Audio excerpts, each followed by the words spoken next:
Even elite athletes need support to reach their goals. Pour aller plus loin que ceux et celles avant eux et pour laisser un sport meilleur à ceux et celles qui les suivront. Athletes Can represents members of Canada's senior national teams who compete at multi-sport and world championship events. Nous avons pour mission de parler d'une seule voix puissante en faveur d'un système sportif centré sur l'athlète, where athlete rights are respected, où les préoccupations des athlètes sont entendues et prises en compte, and where athletes influence key decisions made in Canada's sports system. Nous formons des athlètes leaders qui influencent les politiques du sport et inspirent une solide culture sportive. We're a safe and inclusive place to share your perspectives and concerns on the issues you care about. Et ensemble, nous suscitons et réalisons des changements. We were the first organization founded by national team athletes for athletes. Depuis, nous avons toujours été des leaders mondiaux en matière de représentation des athlètes. Join Athletes Can. Vous y êtes chez vous.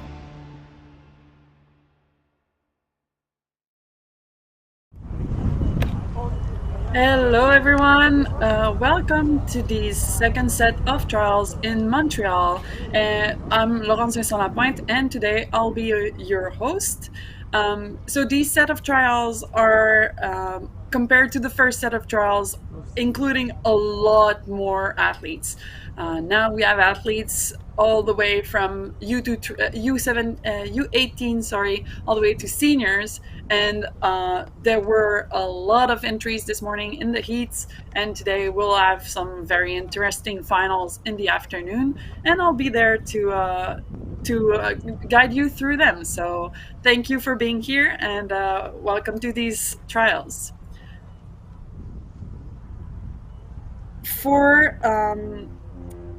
In the first race today, we will have the final for the men's senior K1 1000 meter.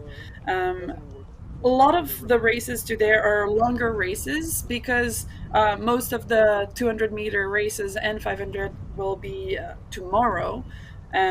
So right now we have had a lot, like I said earlier, we had so many entries. For example, in men's K1, we had 5 heats of senior men's and 8 heats of U18 men's. So that's a lot of competitions. The athletes really, the ones who made it to the A final are definitely deserving of that place. And I'm sure it's going to be super interesting to see who makes it first. So shortly, we'll start with the first final. The senior men's K1000 meter. In the first lane, we will have from Burloak, Jason Burkholder. In second lane, from Balmy Beach, Cameron Lowe. In third lane, from Burloak, Mitchell Barron. In fourth lane, from Trois-Rivières, Laurent Lavigne. Fifth lane, from Ridge, Brian Malfisi. Sixth lane, from Lac-Beauport, Pierre-Luc Poulain. Seventh lane, from Benook, Alex Canning. 8th lane from Richmond Hill, David Stewart, and lane 9 from Sinobe, Craig Johnson. They're going to be doing 1,000 meters starting very, very soon. It's supposed to be at 3:46, which it is right now.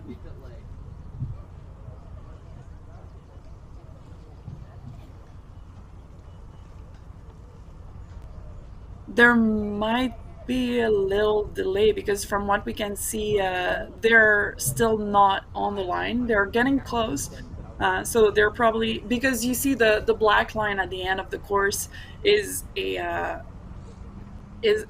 kind of dock, and so they cannot pass this, and they have to, like, it depends sometimes. I don't know if people are holding the boats or if everyone is just starting on the line. I guess everyone's just starting on the line, but they have to, like, go around if they do their warm-up or come back on this side of the lane if they want to make the start.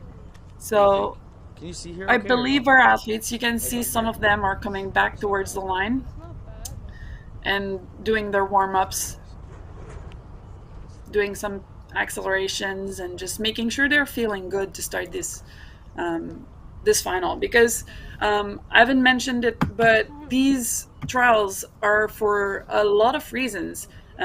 For senior athletes, There's the World Championships, Senior World Championships, and for other categories, there's the U23 World Championship selection, the Junior World Championship selection, and the Olympic Hope selection. So that is one of the reasons why so many athletes are participating during these trials.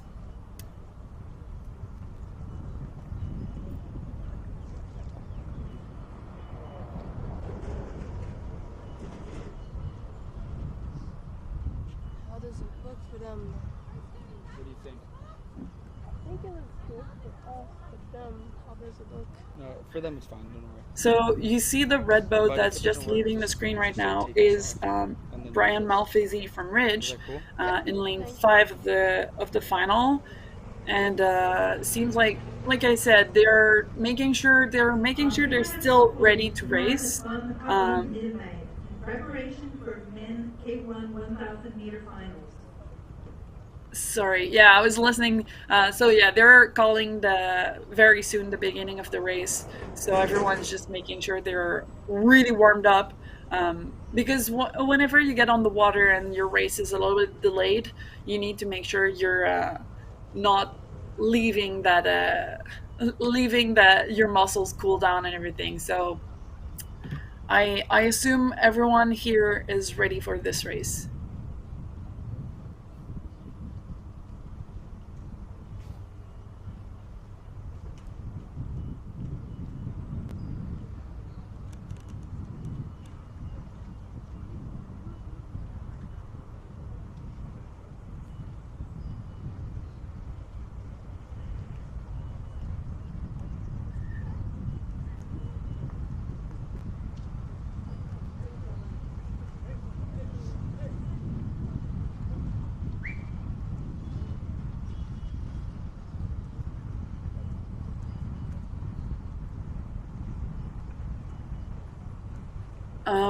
Like I mentioned, people, if they want to warm up, uh, if they want to warm up over the 1,000 meter, they really need to like go around this bridge because it takes the whole width of the canal.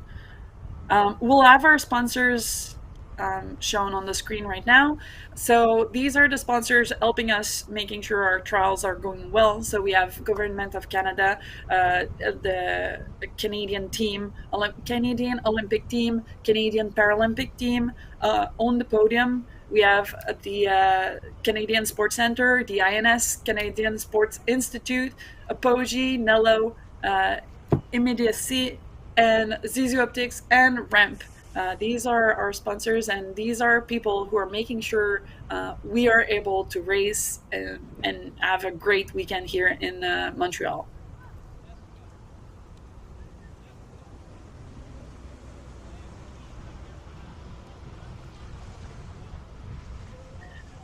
And it really seems like it's being delayed a little bit. It is not a problem because, like I said, the athletes are making sure they are ready for the race. But if it gets delayed too long, sometimes it gets a little bit a mental game for some athletes. So I just hope everyone is staying focused on their own plan and on their own their own race plan and making sure they're not getting distracted by the time or by the others. So we can see some other athletes, they're going up, they're making sure they're there for the race. No one wants to miss their final. It's such an important event.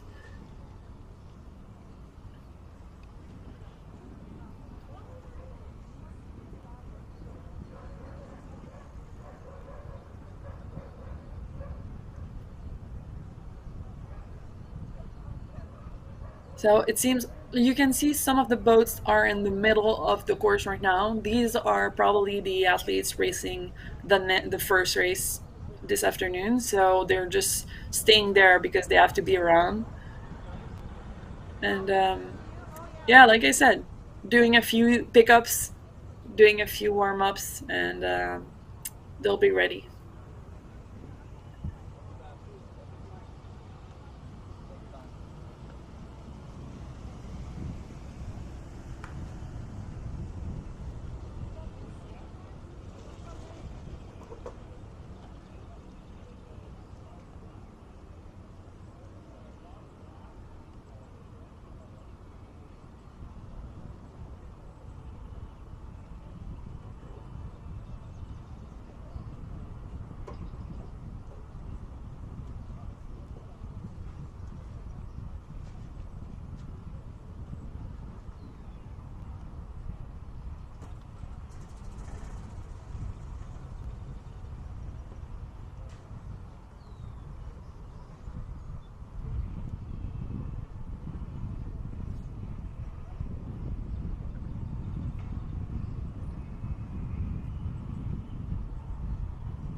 You have to excuse us for the slight delay. Honestly, it's something that happens sometimes. There's a little bit of problems happening, and it's all right. It's just sorry that you have to wait for this. We were not informed of any delays, but you can see the judges are going up all the way to the starting line, and it's it might be that someone had to come back and they had to push back a little bit of the beginning. No worries on that side.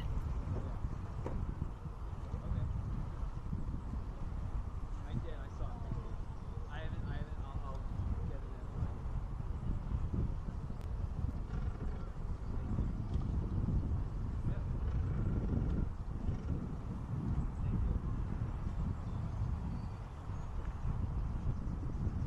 Yeah. Okay.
All right.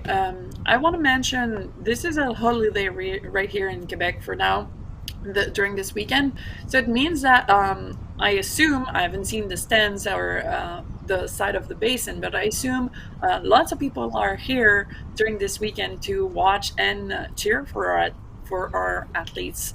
Um, so it's really fun. I could hear a little bit earlier some music, because it's yeah, it's fun. It's a good weekend, and I'm sure after racing, the athletes will, I hopefully, be in a mood to celebrate a little bit on this long weekend.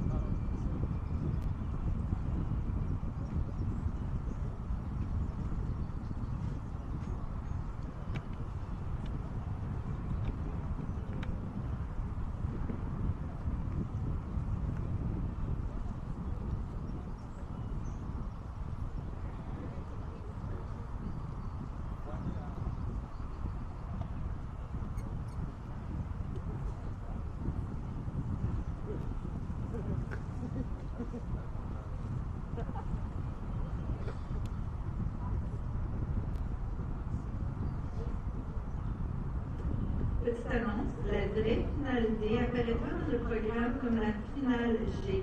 Cela pourra permettre aux finalistes de prendre le temps de se préparer et d'être prêts sur la ligne de départ. Donc, la finale F, pour donner à ces athlètes le temps de se préparer et se présenter sur la ligne, tous nos excuses pour ce problème.